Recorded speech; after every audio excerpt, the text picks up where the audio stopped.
hypnotic dance. She holds me here with only a glance. She's over me. She's over me.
The claws in my heart, I can't let go, I'm breaking apart, controlling me,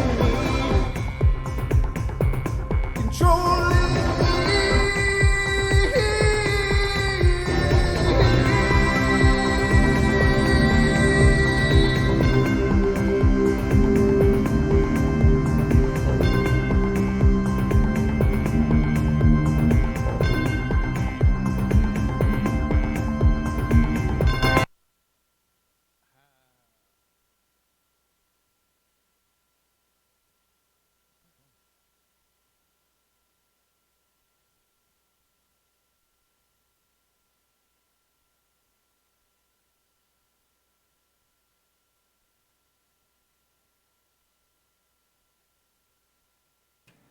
And ladies and gentlemen, welcome to the Paranormal Portal, Bedtime Stories from Beyond. Oh my God, my microphone pulled the Don on me. If you're familiar with the show, ladies and gentlemen, you know that Don's microphone tends to suddenly go off for some unknown reason, and mine is generally really good, but tonight it had other plans. So welcome to the show. It looks like everything's working now, including me, but that's always a relative concept anyway. But I hope you guys are all ready because, well, it's time for bed.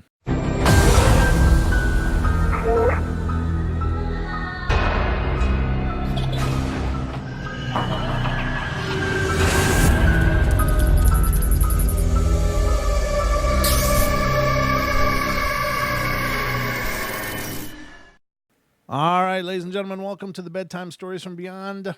Hope you guys have had a wonderful day. Monday's now behind you, so it's got to be all right, doesn't it? Isn't that how it works?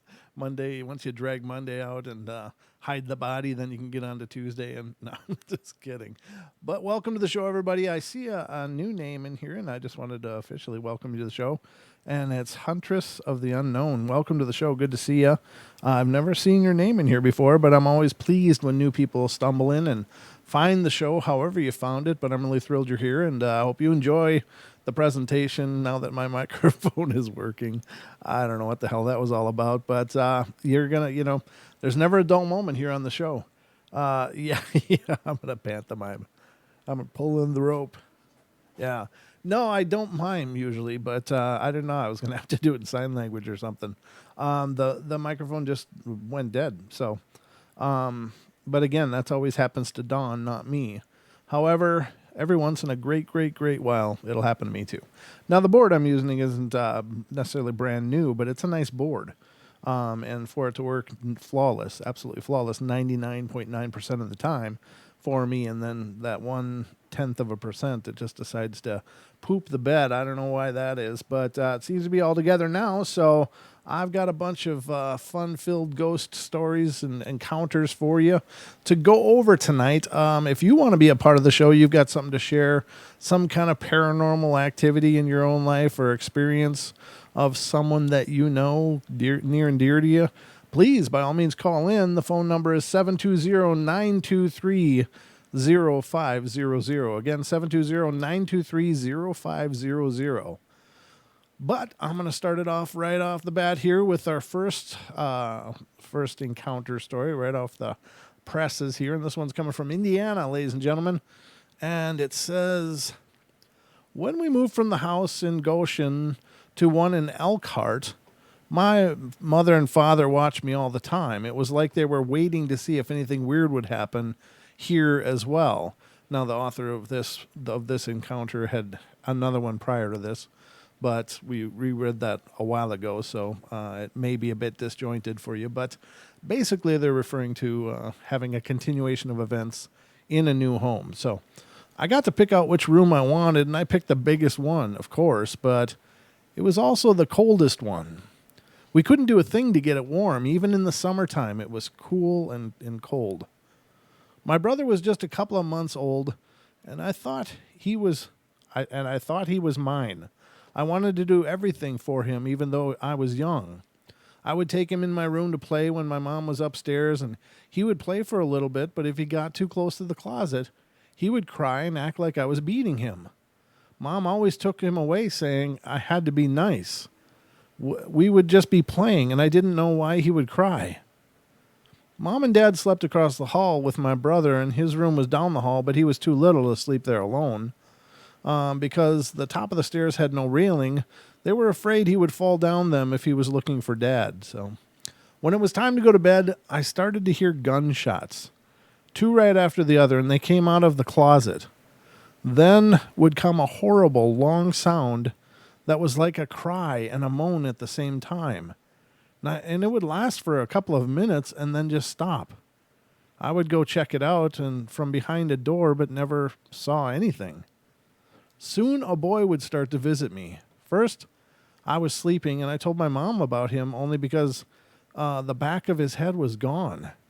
And she told me I must have had a nightmare and to try to go to sleep again. And after going in her room about 5 times one night, there wasn't room in the bed for my brother was there as well. She came in and said, "Look, you look really scared to what?" She came in and said, "Look, you look really scared to my girl. You look scared too, my girl. You need to stop bothering her." Oh, she said that to the closet. Okay. And I did not have the dream again. The next night at bedtime, there was a knock at the door and nobody was there. Then it knocked again. It was coming from the closet, and I just kept saying, "Please don't hurt me. Please don't hurt me." I looked, but no one was there either, so I went to bed, and what could I do? I was hearing things, and I'm not sure why, but he decided to come out. I know it was his face, but he had a whole head. It just sort of filled in from the dream, and he became my friend and warned me about the woman of the house. I thought he meant my mom. Too much to tell in one story, but the basement was like a bus terminal. There'd be all kinds of things going on down there, coming and going, and that was Dad's computer room and Mom's laundry, so we were down there a lot, and I just tried to stay out of the computer room.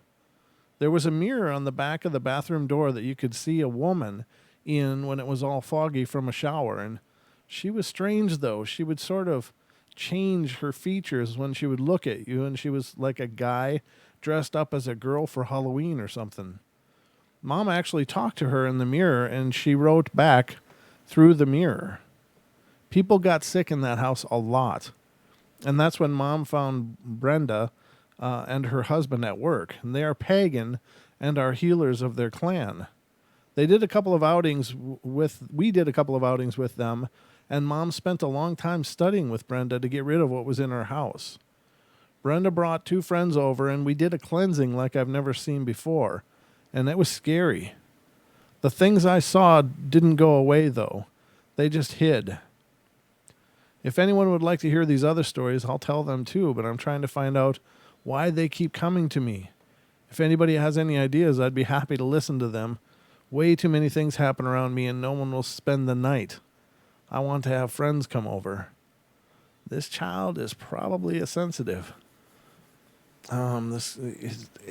She's really picking up a whole lot of stuff. Now, I have no idea how old this person was or when this encounter was written, but and whether or not those abilities changed. Because oftentimes when kids are really sensitive, they can, I don't know if outgrow it is the right word, but they seem, those abilities seem to settle down.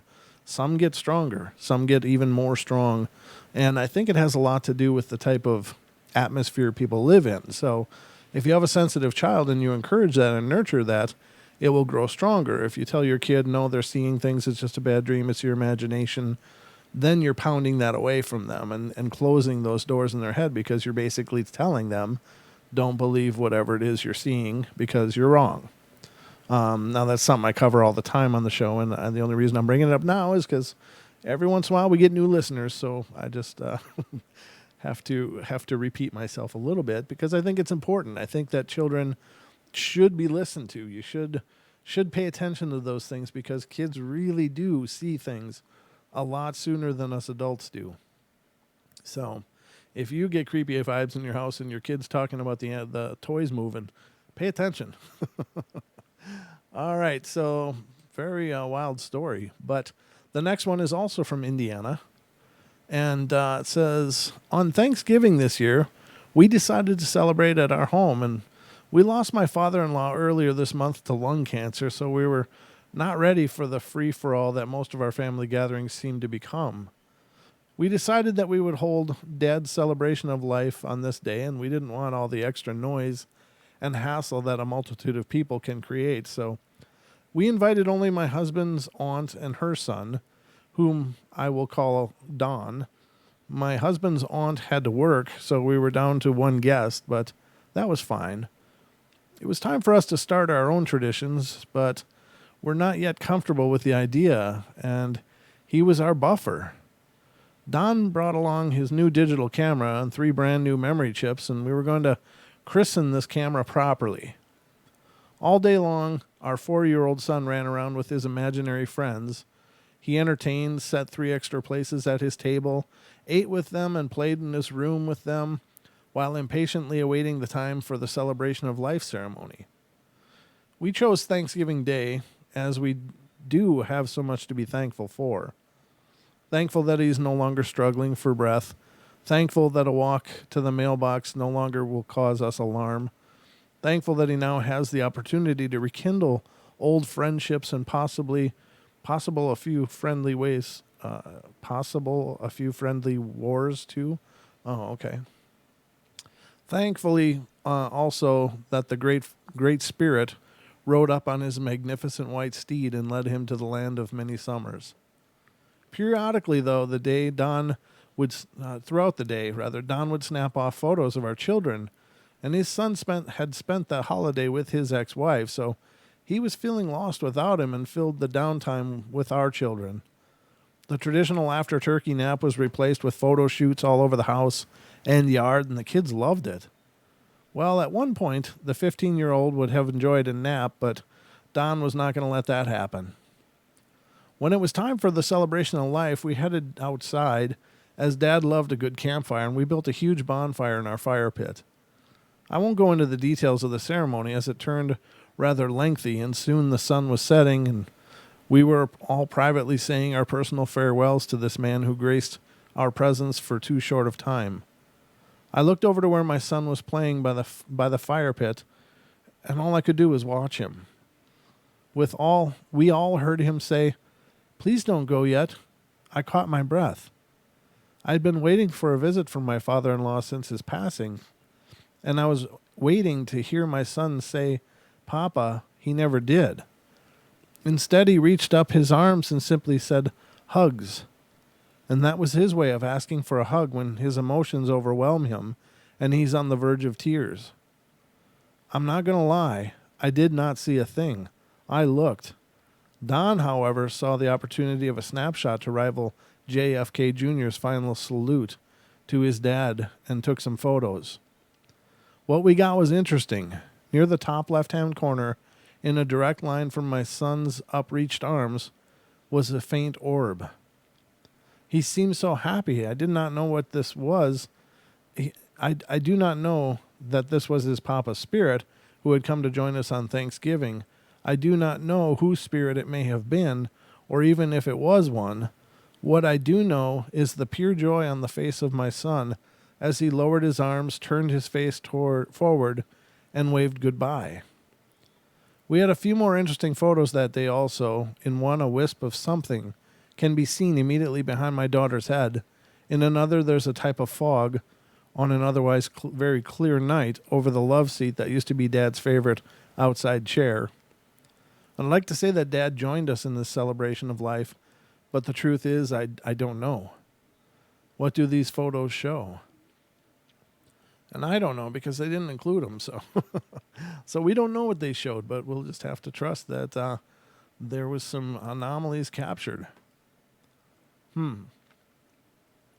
again, it's the kids. The kids catch that stuff. So the next one's coming from New Jersey. New Jersey. This all began when I was about 6 years old, and I'm now 14, and this still happens. My bedroom is haunted, or at least I would hope it is, with the things that happen in it. When I'm in my bed at night and just about to doze off, my bed shakes violently, scaring me half to death. This has been going on since you were 6? Jeez. I wake up and it's still shaking. Of course, like all people, I ran out of my room, but just as I'm about to leave the room, the door shuts, making me not able to leave. That's lovely. Been putting up with this for 7 years or 8 years. Of course, like any normal person would do, I screamed at the top of my lungs, and my mom comes in, and there I am crying with my quilt wrapped around me sitting in the back of the door. Now on to what occurred just recently. I was laying on my bed reading a Tiger Beat magazine, and out of nowhere I heard a muffled whispering, but nothing that I could make out. It was hard to understand, and then I heard a deep male voice, which is very scary, say my name. And that's when I froze. I knew it wasn't my dad or any of my brothers because I'd stayed home from school that day, and I was the only one home with my 70-year-old grandma. Of course, it couldn't have been her, and I sat up in bed, and all I saw was this black, hooded figure in my closet. It was a walk-in closet. I was shocked. I didn't scream. I didn't move. It was almost as if I was mesmerized by this figure.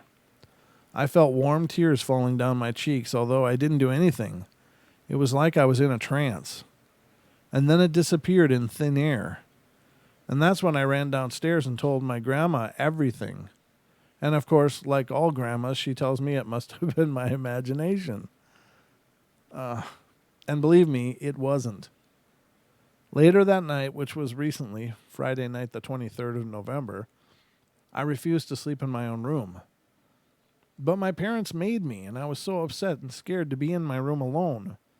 I put the blankets up to my neck, closed my eyes, and prayed and prayed and prayed until I dozed off. I was awoken by this gust of wind, and I was freezing. My lips were blue as anything, and I couldn't feel my fingers, and every single window in my bedroom was open.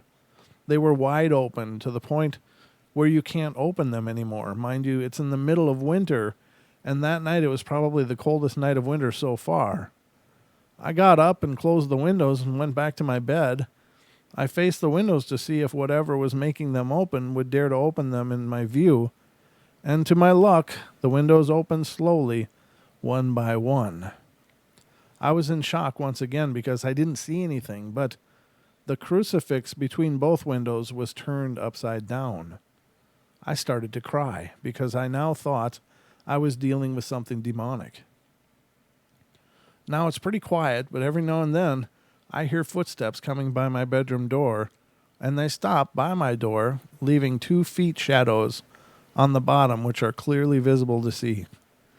Then the feet disappear, and I check to see if anyone is in the hallway or in any of the rooms upstairs by me, but nobody's there. I'm scared and clueless as to if this thing is just a joker or if it's actually demonic. I need to know what to do and how to do it. This is my first story and my first encounter, and I'm glad to share it with you people. I need some help. Thank you. Wow. That's a pretty heavy load for a kid to face alone, and that's the reason that you got to listen to these kids. Because I mean, they're children. They're just kids, and to be having to deal with things that would make most adults crawl into the fetal position, to have to deal with that alone and have nobody believe you has just got to be a fresh kind of hell. That's just not fair for kids to have to go through that alone.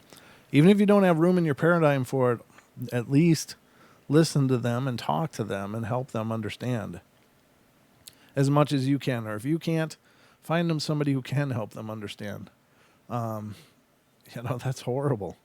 That's a horrible kind of haunting. And granted, ladies and gentlemen, I don't know if this is true or not. I have no way of knowing. But what I can tell you that is, if it is true, then this is a child that's suffering all by themselves. And the people that should be protecting this child are dismissing it and causing the child not to believe themselves. So I think that that's important. Listen to those kids. Listen to them. Pay attention. All right. So the next one is coming from Illinois. I know this story may sound really weird to a lot of you, but about 2 years ago, I went to my second year of church winter camp. We get there and settle into our cabin, and then the heat breaks. No, that's terrible. We had to repack everything. We moved into a cabin right next to the woods.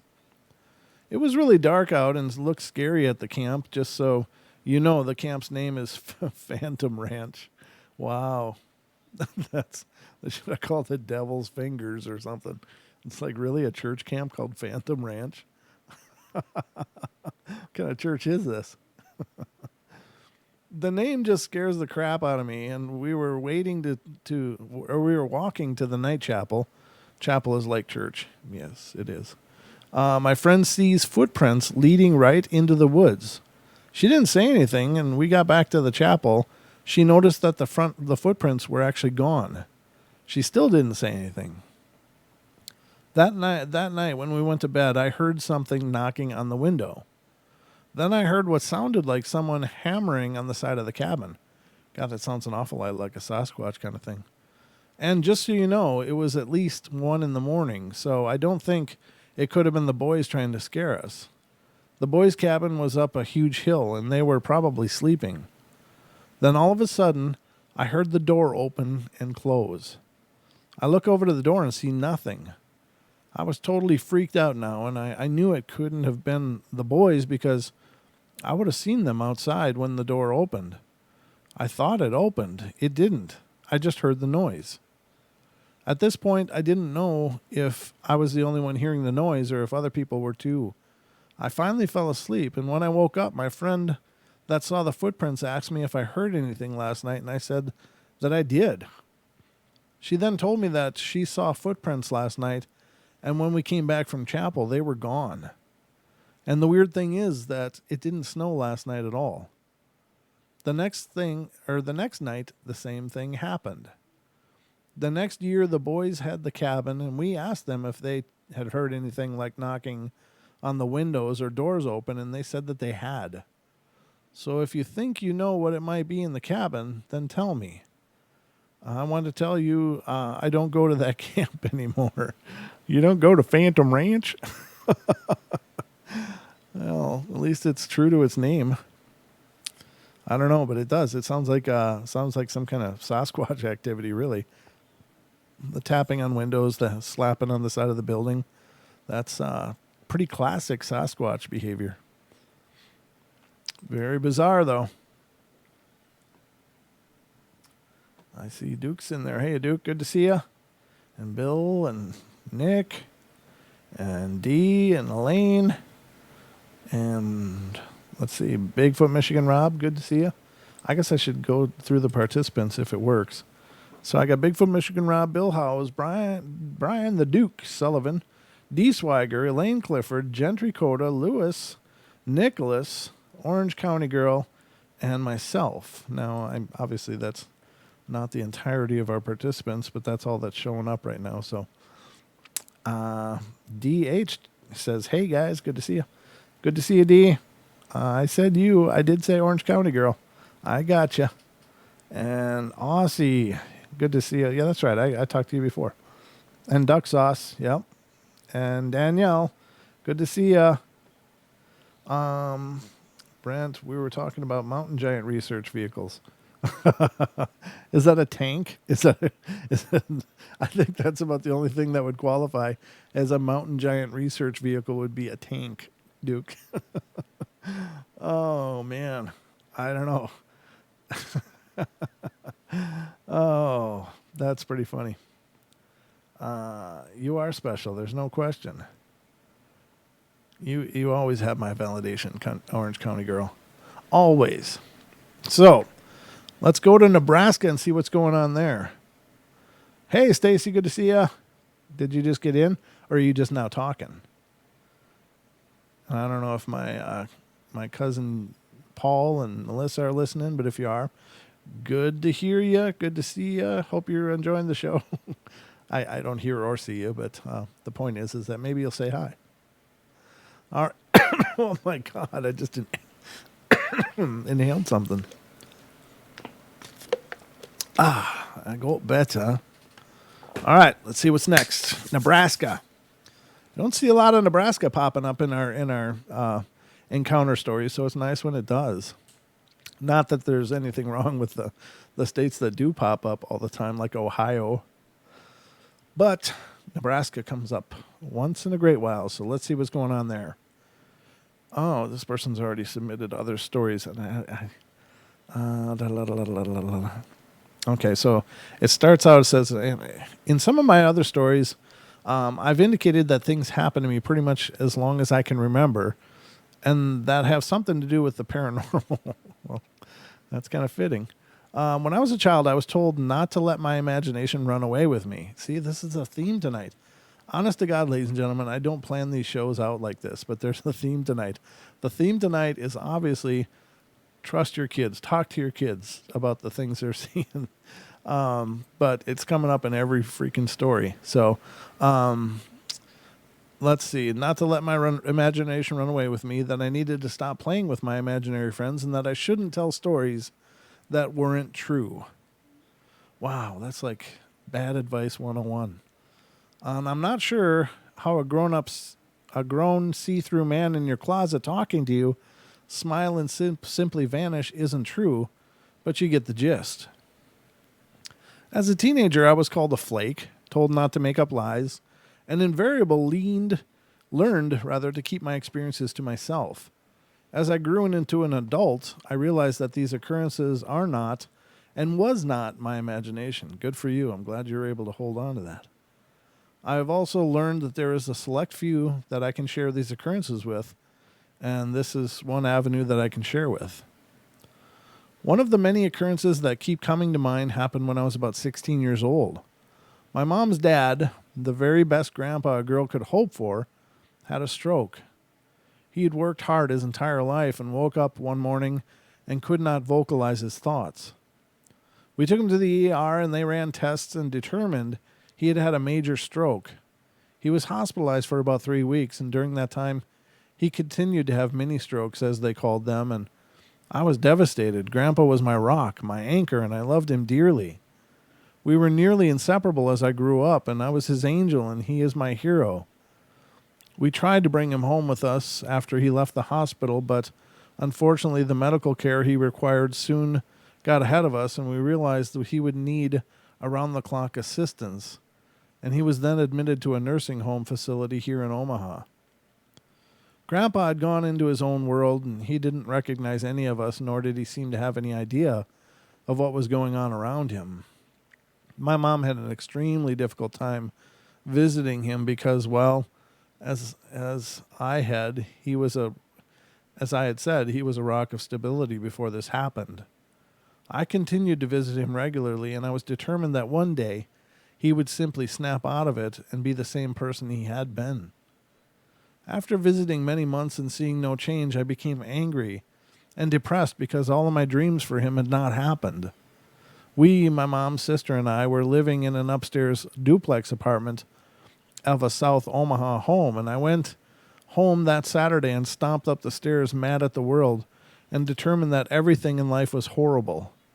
I went into my room, closed the door, and flopped onto my bed, grabbing my book and flipping on the stereo. I was the only one home at the time, so I thought I would crank up the music and sing so loud I could get some of my frustrations out.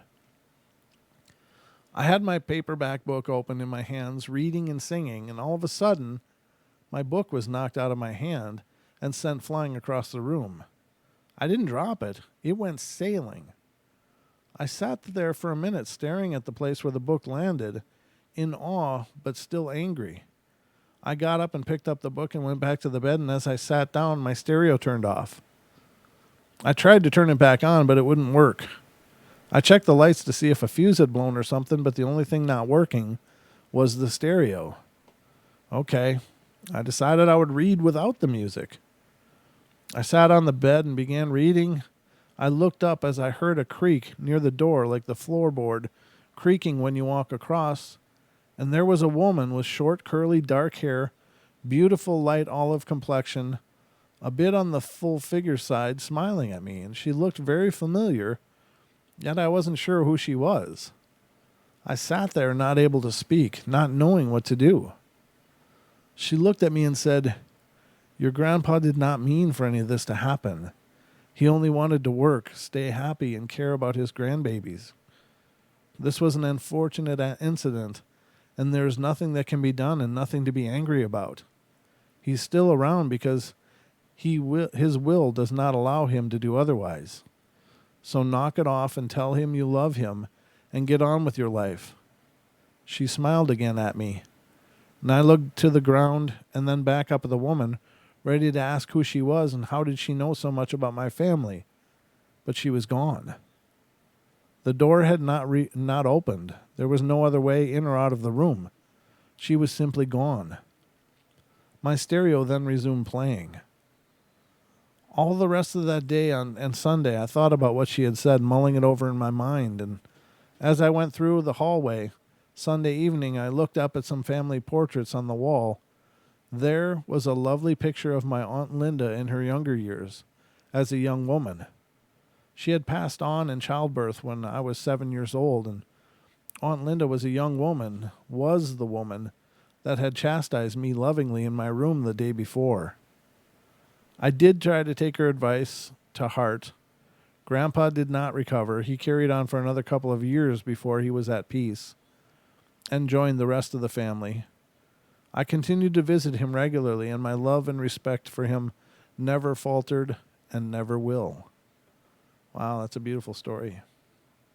Those are the really, really cool kind of encounters. Those are the really powerful visitations because it's like, it's like, it's like that moment that everybody needs in their life when everything's falling apart. You need that celestial type of figure just to step into your life and go, hey, get it together, And it's so powerful. It's so amazingly powerful and healing. And I think we all wish we had those kind of experiences. Incredibly cool. And I'm glad this person had that happen. It's an incredibly rare thing, but that's an amazing story. I can't tell you if it's true or not, but I hope it is. I hope it is true because the world needs more of that. We need a hell of a lot more of that. All right, so the next one's coming from California because we got Orange County girl in here, so we have to take one from California. Oh, is Gentry in here? Good to see you, Gentry. Or did I already say hi to you? I think I did. I'm sorry. Oh, hey, Shell. Good to see you. Good. All right, so California. In 2003, my family was hit with a horrific blow. Oh, this is terrible. My oldest sister, Cheryl, was killed in a car accident. My entire family was absolutely devastated. Just a little background on my family. We've always been and always will be a tight-knit family. There are 6 siblings total, 2 boys and 4 girls, and my poor parents had their hands full with all of us. Cheryl was 12 years older than I was, but age meant nothing. We were all best friends to each other. She was the first one to call for any of us if something exciting, sad, or just plain old interesting happened to us. She was always there one way or another to listen to us, make us laugh when we were sad, or just plain old stick up for us if someone was not being too nice. She was just an awesome person, always there for us when we needed her most. In this case, I felt as though it was no different. In the early morning hours of July 4th, my sister was killed in a single car collision, and they believe she had a seizure while driving and she hit a telephone pole. The accident was in the newspaper the next day, and when looking at the photo, you could see in the pictures faces all around the car, including my sister's face, as though the picture had been snapped just as she was leaving her earthly body. This was amazing to all of us, like a gift from God. The days that followed us were filled with busying ourselves, making all the arrangements, eating the mountain of food brought to our homes, going through pictures, crying, laughing, and just loving one another through all of this. 3 days before the funeral, my mother, myself, and a few of my aunts were in a little flower shop to purchase an arrangement to place in her casket. While at the viewing, I was just casually browsing through the shop, looking at all the little trinkets placed around on the shelves and tables, and I got this tingling sensation on my left shoulder, like someone had just slightly brushed it with their fingertips. I looked over to my left quickly, and there she was, Shara. I couldn't believe it. It was actually her, just smiling at me. She had a slight glow, as though I could see her aura all around her. Her nose had a little crinkle it always got when she was smiling from ear to ear, and she looked beautiful, her hair cascading in curls like she had worn it when it was long, and her eyes filled with what I can only describe as pure joy. In that moment, I knew life had not truly left her. She just transformed like a butterfly shedding its cocoon. This was the first of many visits from her to my entire family. Sometimes to each individually, at others to all of us at the same time. She comes in many forms to us. Sometimes a scent, sometimes dreams, sometimes we can actually see her. I guess heaven just wouldn't be heaven if you couldn't have your family too. Wow. That's pretty powerful. Pretty powerful. And that's an awesome, awesome story. Again, those kind of visits are so powerful. So we got two themes tonight. Healing and understanding, and listen to your kids. All right, I'm going to open a few more because I burned through those. We got time for more, ladies and gentlemen. All right. So the next one is coming from Tennessee.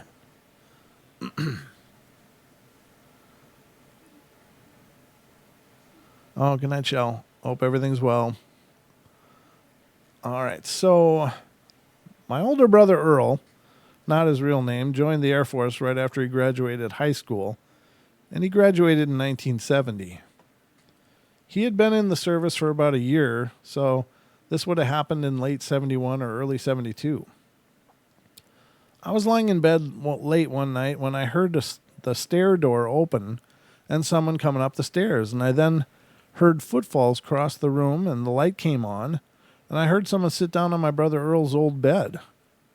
I slept in the far right-hand corner, and his bed was right next to mine. I was lying facing the wall, and I didn't bother turning over. I just assumed it was Earl coming in on leave. I spoke and said, "Is that you, Earl?" And a low, deep voice said, "Yeah." I noticed it didn't sound like Earl, but I knew, too, that he had a habit of picking up accents of wherever he had been, wherever he happened to be buddying with. And I then asked if he was doing all right, and the same low voice said, "Yeah."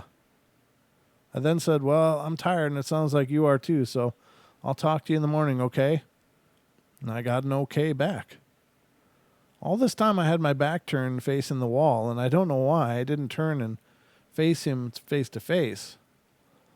About this time the light went out, and I heard him lay down, and That particular bed made a certain noise when you laid down on it, and I said, "Good night," but I got no answer and soon fell asleep. Well, when I got up in the morning, I noticed Earl wasn't in his bed and that his bed was made up, and I thought nothing of it, just chalked it up to military training. I went downstairs and looked around, but I didn't see Earl anywhere, and I asked Mom where Earl was, and she replied, "How would I know?" I said, "Well, he came in last night," and she said, "No, he didn't." I said, "But I talked to him." And Mom says, "I don't know who you talked to, but it wasn't Earl, because no one came in last night."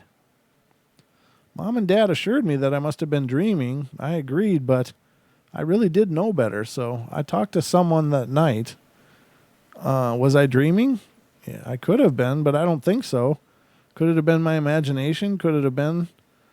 Could have been, but I think if it had been with the imagination I had at that age, I would have scared the crap out of myself. The only thing that gave me the creeps and still does is this. If I wasn't dreaming or imagining things, if I had turned over to talk to my brother, who or what would I have seen? That's a good question. That's one of those $1,000,000 questions.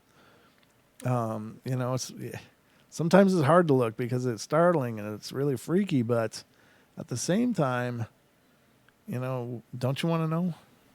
But again, when I was in the woods and had the growling behind me, I'm absolutely convinced I was really close to a Sasquatch.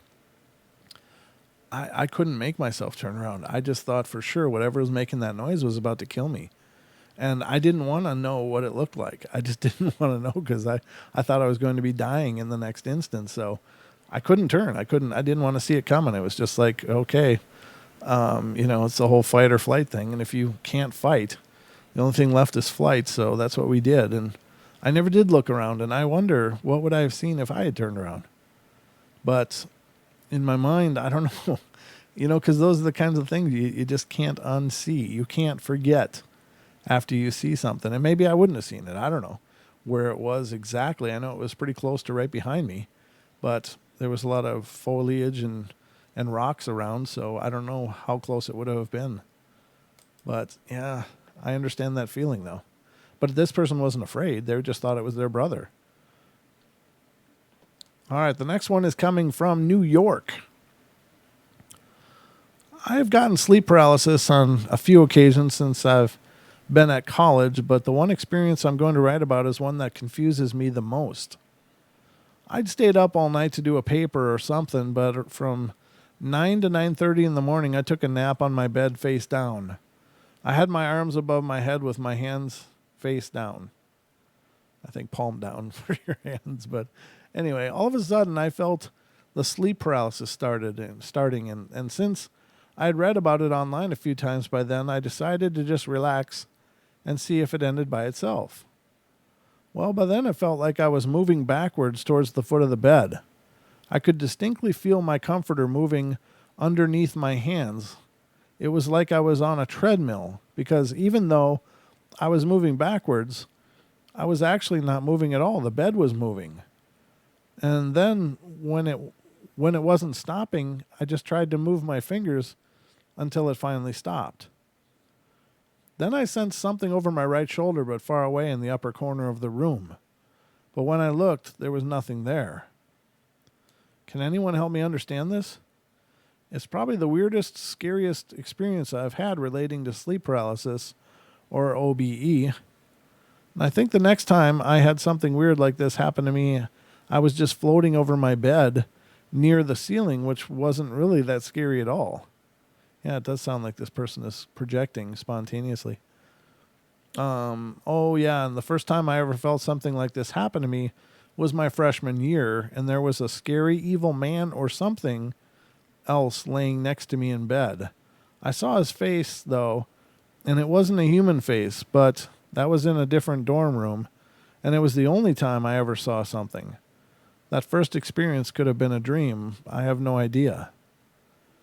Wow. Yeah, sleep paralysis is horrible. That's another one I've experienced, and I would have loved to never have been dealing with it. Could it be just completely a physical disconnect from the dreaming self? Sure. I mean, it could be, but the part that's really creepy about it is the whole presence. That's sensing another presence. And I firmly believe that it's a spiritual thing. Otherwise, it wouldn't. I don't know why you would have the sensing of that presence.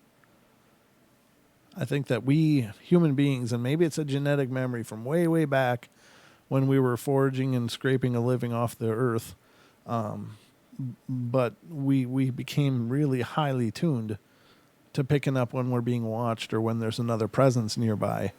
And even though we've got thousands of years of civilization, that one sense seems to still work for most people. We know when we're being watched. We know that creepy, creepy feeling.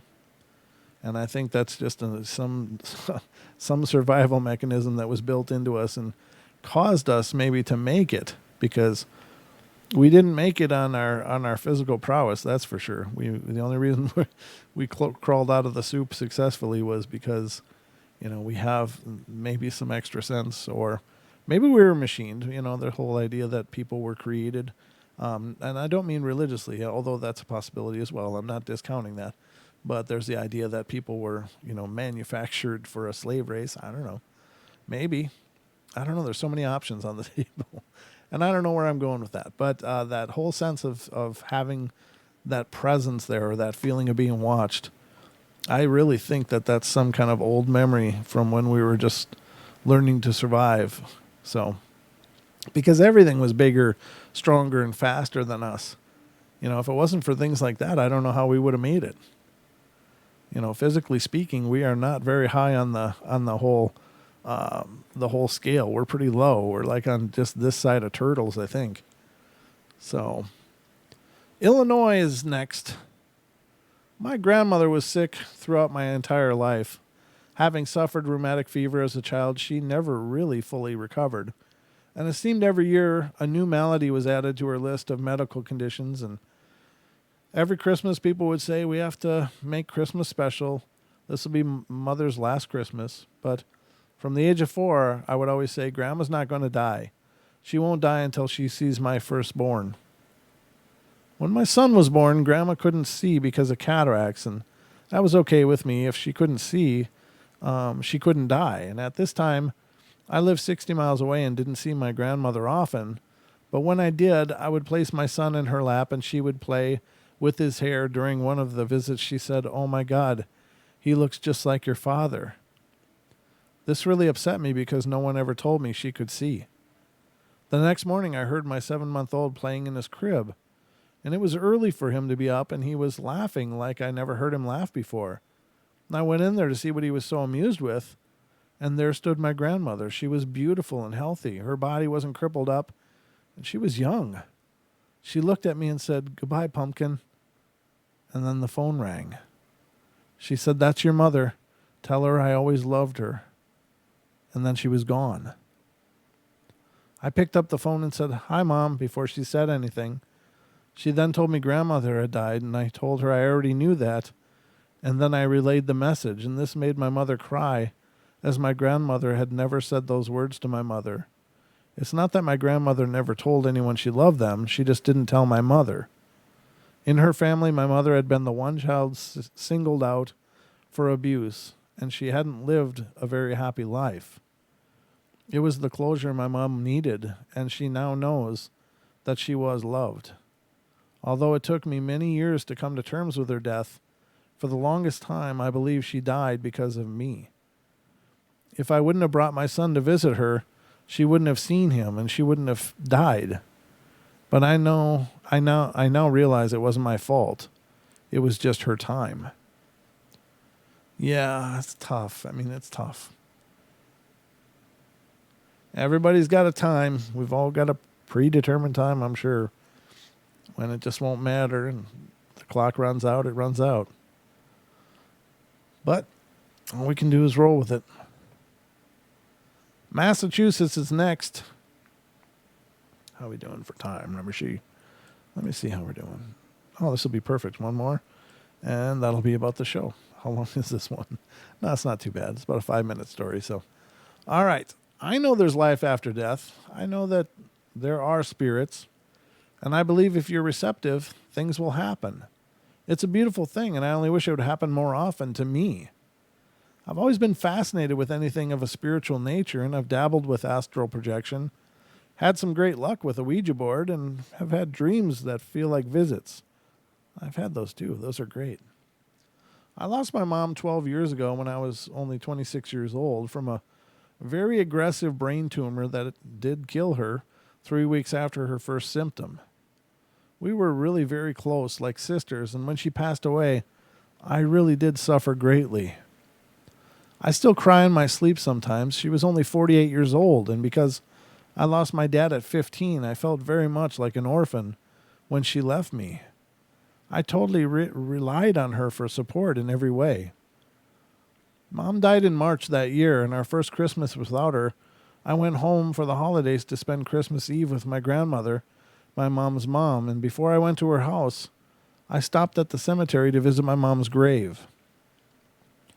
It was a cold, snowy day in Massachusetts, and I was feeling really sad, lonely, and depressed, still grieving.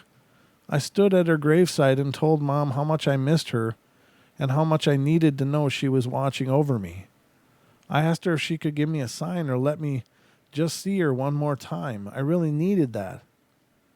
I was standing there sobbing, looking off in the distance, hoping to see her or hear her, something. But nothing happened.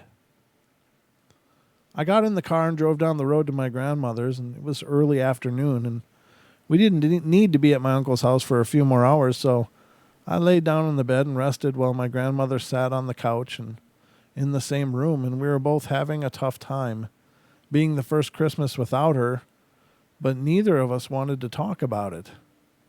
I didn't even tell her I went to the cemetery because I didn't want to make her cry. So I rested for a few minutes just thinking about Mom. Suddenly the TV across the room turned on by itself. I looked at my grandmother and she just simply smiled and said, "Angels." I smiled back and said, "Yeah, I know." We were both thinking the same thing, but that was the extent of our conversation. The TV is fine. It had never done something like that before, and the remote control was on the table nowhere near us. That was the sign I asked for, and Mom delivered.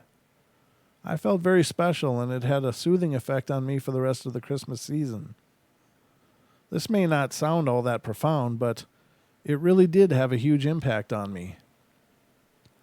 I'm also visited by my mom regularly in my dreams, and I believe that this is her way to keep in touch with me and just to generally let me know that she's around. She came to me again in a dream a few months ago. I usually have dreamed of her in the house I grew up in, but this time it was my house, which we bought 4 years ago, and it was in my kitchen trying to call the dog to let him out, and the dog kept looking behind him, and I didn't want to come down to the bottom of the stairs, and I kept calling him, and finally he walked down the stairs, and Mom walked right down behind him. I ran across the room and threw my arms around her, and she gave me the biggest hug. I cried and said, "Mom, you're here?" She hugged me back and said, "Of course I'm here." Thanks, Mom. I still miss you more than you know, and I'll never forget the memories we've shared. Merry Christmas. Those are beautiful stories. And, ladies and gentlemen, I hope you've enjoyed this journey into the portal.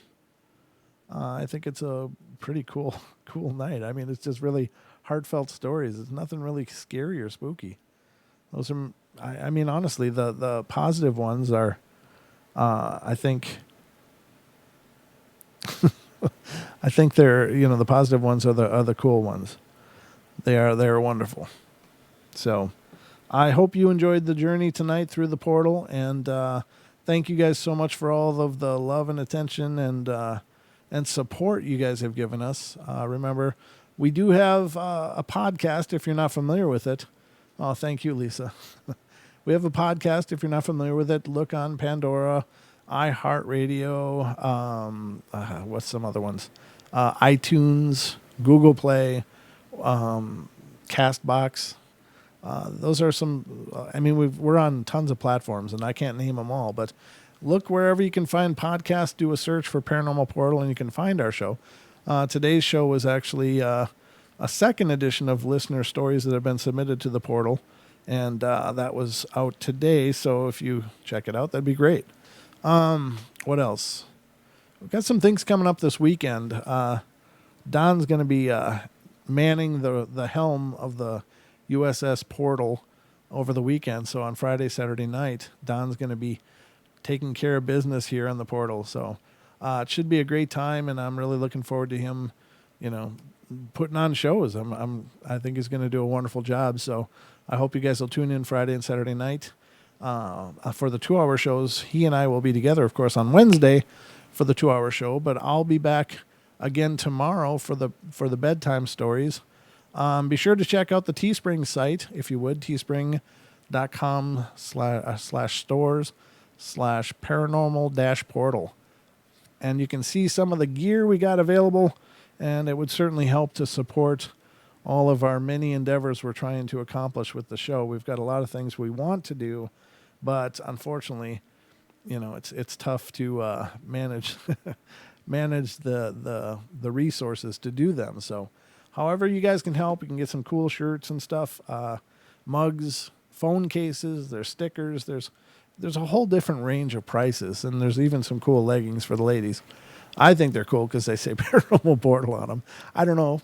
You guys will have to let me know if you think that's a good idea or not, but we're just throwing out ideas. And if you have an idea for a product you'd like to see on there, or a shirt or something, we've got, we always take suggestions. We are going to do one that says, "Don't break for dogmen." I think that one's going to be great. And I think it was OCG that said that one, or somebody in the chat said it. But it was a brilliant line. So, but anyway, guys, love you all. Be good, be kind, be nice. Take care of each other. Help each other out. Find the magic in every day, and remember to laugh as much as you can. I love you guys, and hope you enjoyed the show, and I'll be back tomorrow for more of the bedtime stories. So, sweet dreams.